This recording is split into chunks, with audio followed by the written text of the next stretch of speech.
American একজন doctor আমাকে পরামর্শ দিয়েছে এটা তৈরি করে খাওয়ার জন্য। এতে জ্বর, সর্দি, কাশি, গা ব্যথা সব কিছুই ভালো হবে।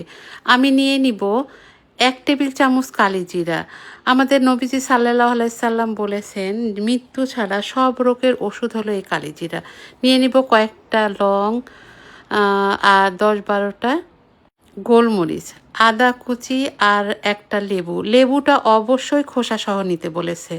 এবার এটা কুচি কুচি করে কেটে আমি গ্লাসের মধ্যে দিয়ে সব কিছু একসাথে ব্লেন্ড করে নিব। আর ওর মধ্যে দিব আমি ৪ টেবিল চামচের মতো মধু দিয়ে একসাথে ব্লেন্ডারে ভালো করে ব্লেন্ড করে নিব। এটা যেমন ঘ্রাণ বের হয় আর তেমন খেতেও অনেক মজা, আর শরীরের জন্য তো অনেক ভালো এটা খেতে।